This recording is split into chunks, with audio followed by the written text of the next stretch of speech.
নমস্কার বন্ধুরা, অনেক দিন পরে আমি আমার যে পূর্ব পরিচিত সেগমেন্ট স্যাটারডে স্টক, সেই স্যাটারডে স্টক সেগমেন্টটা আমি আবার শুরু করছি। প্রত্যেক শনিবার করে আমি একটা করে নতুন স্টক আপনাদের কাছে তুলে ধরব এবং সেই স্টকটা আমাদের ভবিষ্যতে কেমন রিটার্ন দিতে পারে এবং কেন ওই স্টকটা নিয়ে আমি আলোচনা করব, সমস্ত কিছু আমি আমার এই ভিডিওতে আপনাদেরকে বলবো।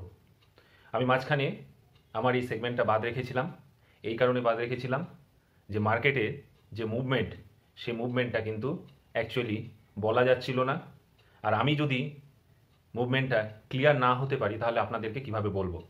তার জন্যই আমি কয়েক মাস আমি এই সেগমেন্টটা বন্ধ রেখেছিলাম। আবার আমি এই সেগমেন্টটা চালু করছি। প্রত্যেক শনিবার আমি একটা নতুন স্টক আপনাদের কাছে তুলে ধরব এবং সেই স্টকটা সম্পর্কে আপনাদেরকে আমি জানাবো। তো আজকে যে স্টক নিয়ে আলোচনা করব সেই স্টকটা আপনাদের যারা শেয়ার মার্কেটের সঙ্গে যুক্ত আছেন তাদের প্রত্যেকেরই জানা, এই কারণে যে এই স্টকটা হলো সেই গ্রুপের স্টক যে গ্রুপের সম্পর্কে আমরা ছোটোবেলা থেকে শুনেছি এবং সেই স্টক আমরা আজকে সেই গ্রুপের একটা স্টক নিয়ে আমি আজকে আলোচনা করব।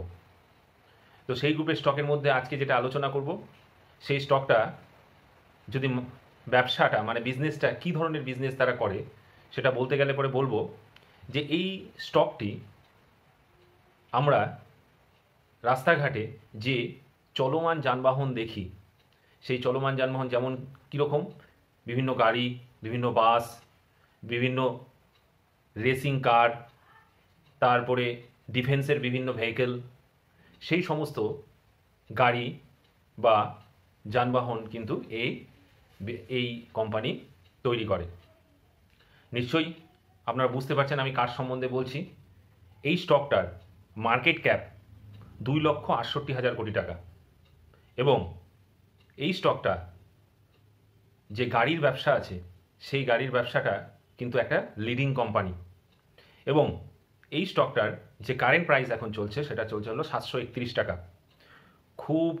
খুবই ভালো অবস্থায় আছে এবং নেওয়ার মতো অবস্থায় আছে।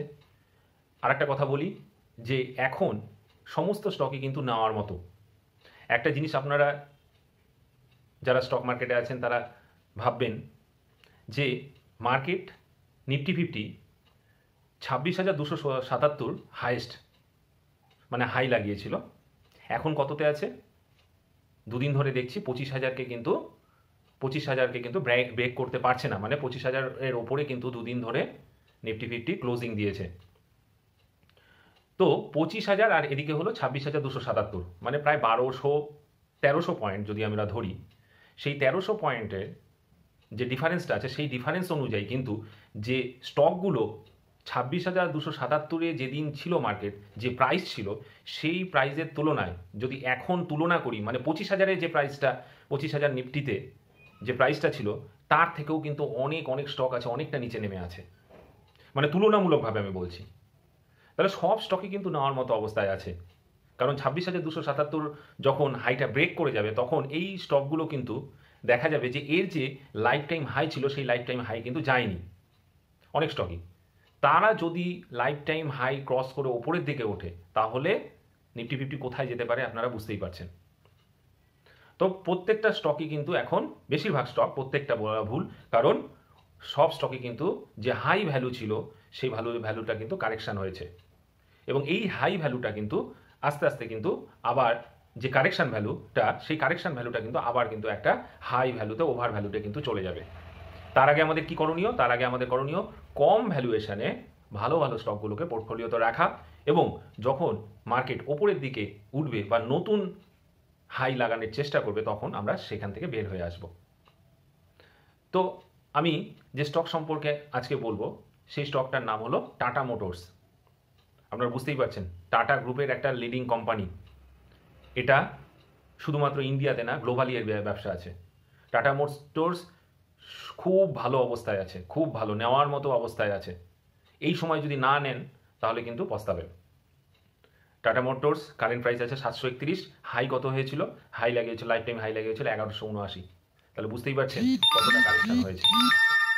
আর এর ফান্ডামেন্টাল সম্পর্কে আরও কিছু যদি বলি, তাহলে এর সেলস ইনক্রিজ করছে। আমরা জানি, আমরা যেদিকেই তাকাই বেশি গাড়ির রাস্তাঘাটে গাড়ি দেখলে পরে যদি 10টা গাড়ি দেখা যায়, তার মধ্যে 8টা গাড়ি বা 7টা গাড়ি কিন্তু টাটা গাড়ি দেখা যায়।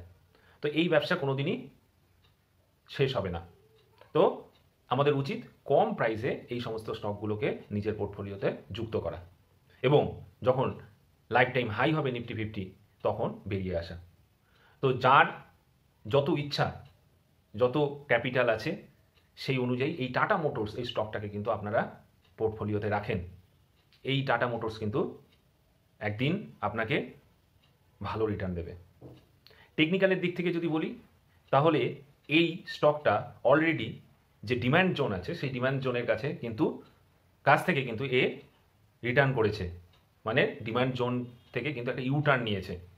ইউটার্ন নিয়ে এ কিন্তু ধীরে ধীরে ওপরের দিকে উঠছে এবং বেশি দিন না, 6 মাস হোক বা 7 মাস হোক, তারপরে দেখতে পারবেন এই স্টকটা যে লাইফ টাইম হাই লাগিয়েছিল 1179, সেটাকে কিন্তু ক্রস করে দিবে। তখন আপনারা বুঝতে পারবেন যে আমি এই স্টক সহ কেন আপনাদের কাছে তুলে ধরেছিলাম। এই স্টক আপনাদেরকে কিন্তু একটা ভালো রিটার্ন দেবে। আর এই স্টকটা যদি কোনো কারণে যদি নিচের দিকে নামে, তাহলে আমরা কোন কোন পয়েন্টে নিব? আমরা নিব ফার্স্ট লটটা নিব হলো কারেন্ট প্রাইসে, তারপরে নিব হলো 698, তারপরে নিব 656-তে, তারপরে নিব 633-এ। এই 3-4টে পয়েন্টে নিয়ে অ্যাভারেজ করুন। অ্যাভারেজ করলে পরে আপনি একটা ভালো রিটার্ন পাবেন। আমার যারা ক্লায়েন্ট আছে, যারা আমার ভিডিও দেখে বিভিন্ন স্টক নিয়েছে, তারা এখন আমার সঙ্গে যোগাযোগ করছে এবং তাদেরকে কিন্তু আমি বলছি যে সেই সময় এই স্টকগুলো নেওয়ার পেছনে কারণ কি তারা কিন্তু এখন বুঝতে পারছে। একটা সময় কিন্তু তারা হোপলেস হয়ে গেছিল। যাই হোক, টাটা মোটরস আপনাদের পোর্টফোলিওতে অ্যাড করুন। এরকম ভিডিও আপনাদের পেতে হলে পরে আমার চ্যানেল সাবস্ক্রাইব করতে হবে, লাইক করতে হবে, শেয়ার করতে হবে। প্রত্যেক শনিবার আপনারা একটা নতুন স্টক সম্পর্কে জানতে পারবেন এবং ক্যাপিটাল থাকলে পরে সেটা আপনি নিতে পারবেন। এই ভিডিও যদি সাবস্ক্রাইব আপনারা করেন, আমার চ্যানেল যদি সাবস্ক্রাইব করেন, তাহলে প্রথমেই আপলোড হওয়ার সঙ্গে সঙ্গে কিন্তু আপনারা নোটিফিকেশান পাবেন। তাহলে সুযোগ হাতছাড়া হবে না। তাই বলি, আমার চ্যানেল সাবস্ক্রাইব করুন, শেয়ার করুন, লাইক করুন, সবাইকে জানার জন্য সুযোগ করে দিন। নমস্কার।